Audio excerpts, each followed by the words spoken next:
Hello and welcome everyone. आज हम लोग human resource management unit number 2 का टॉपिक नंबर 4 कंप्लीट करने वाले हैं।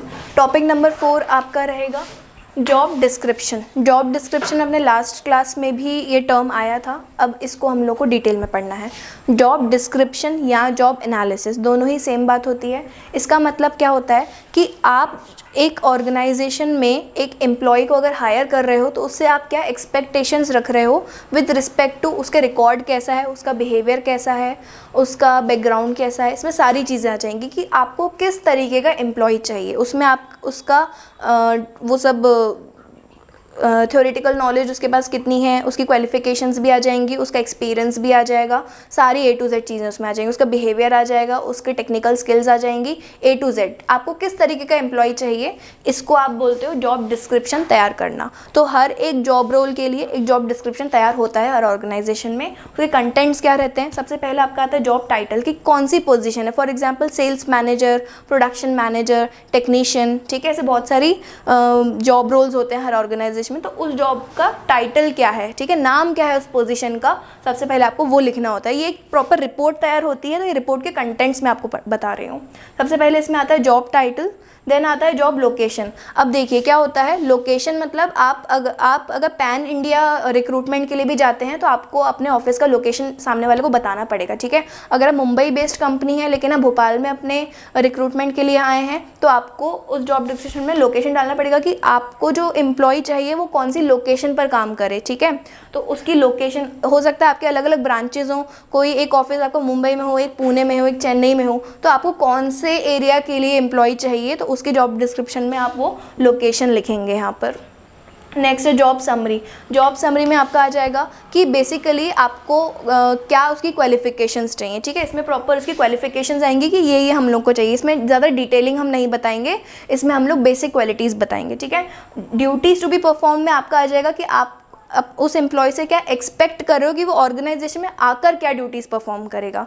क्या ड्यूटीज़ परफॉर्म करेगा मतलब वो सेल्स प्रमोशन एक्टिविटीज़ को मतलब पहचानेगा कि कौन सी वाली इस प्रोडक्ट के हिसाब से अच्छी हैं, तो ये उसका एक काम हो गया, ठीक है। दूसरा काम उसको सेल्स इन्हेंसमेंट करना, उसको सेल्स बढ़ाने के लिए कुछ टेक्निक्स ढूंढनी है, तो ये उसका एक जॉब रोल हो गया, ठीक है। दूसरा उसको प्रोडक्शन मैनेजर को डेली रिपोर्ट सबमिट करनी है कि कितना उनको प्रोडक्शन करना है as per your sales record, तो ये उसका एक काम हो गया। तो इस तरीके से जितनी भी ड्यूटीज़ उस जॉब पोजीशन में काम करने वाले एम्प्लॉय की होंगी वो सारी ड्यूटीज़ आप लिस्ट आउट करोगे।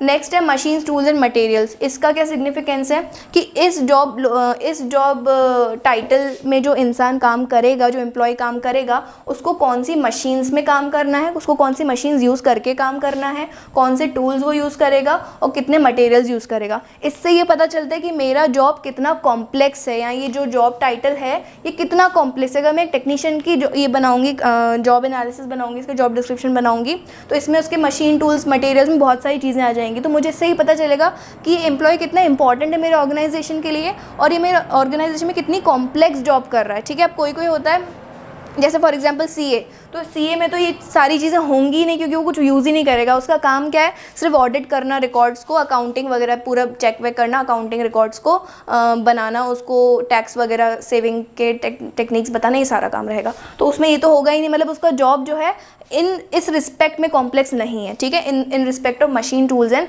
मटेरियल। तो ये भी आपको बताना होगा इसमें जॉब डिस्क्रिप्शन में। लास्ट है वर्किंग एनवायरनमेंट। आप उस एम्प्लॉय से किस वर्किंग एनवायरनमेंट में काम करवाओगे, ठीक है। फॉर एग्जांपल अगर आपका क्रैकर्स मैन्युफैक्चर करने का बिजनेस है तो आप जो वर्कर को आप लाओगे उसके जॉब थोड़ा सा रिस्क में रहेगा, ठीक है, बिकॉज आप वहाँ पर जो रॉ मटेरियल्स यूज़ करते हो वो हाईली डेंजरस होते हैं आइस के लिए, ठीक है, या रेस्पिरेटरी आपके सिस्टम के लिए। तो ये सारा आपको उसमें लिखना पड़ेगा आपके पूरे वर्किंग एनवायरनमेंट में, ठीक है। तो ये आपका पूरा हो जाएगा जॉब डिस्क्रिप्शन के कंटेंट्स। नेक्स्ट है इसका यूज़ क्या है। कोई भी ऑर्गेनाइजेशन में जॉब डिस्क्रिप्शन किसी भी पोस्ट के लिए क्यों बनाया जाता है, तो पहला तो है कि आपको जो सुपरवाइज करेगा, इस जॉब टाइटल के ऊपर वाला जो बंदा होगा जो उसका सुपरवाइजर होगा, उसके लिए बहुत ज़्यादा यूज़फुल है क्योंकि उसको पता होना चाहिए कि किस टाइप का बंदा आने वाला है मेरे अंडर में, तो उसको सुपरविजन में आसानी होगी। तो सुपरवाइज़र के लिए एक इम्पॉर्टेंट है। देन है मुझे ह्यूमन रिसोर्स प्लानिंग करनी है, कितने टाइप के लोग हैं, कितने टाइप के लोग होने चाहिए ऑर्गेनाइजेशन में। ह्यूमन रिसोर्स प्लानिंग पर एक पूरा वीडियो ऑलरेडी बना हुआ है, पूरा हम लोगों ने उसमें कवर किया था। तो ह्यूमन रिसोर्स प्लानिंग को करने में जॉब डिस्क्रिप्शन भी हेल्पफुल रहता है।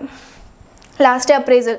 इस जॉब पोजीशन का फ्यूचर कैसा है, ठीक है, इसको प्रमोशन मिलते मिलते ही कहाँ जाएगा, तो एक तरीके से वो पूरा पाथ उसका ड्रॉप करने के लिए मुझे उसका जॉब एनालिसिस पूरा पता होना चाहिए। तो कहीं ना कहीं परफॉर्मेंस अप्रेजल या करियर पाथ को डेवलप करने के लिए मुझे जॉब एनालिसिस या जॉब डिस्क्रिप्शन बहुत ज़्यादा काम आता है। Thank you.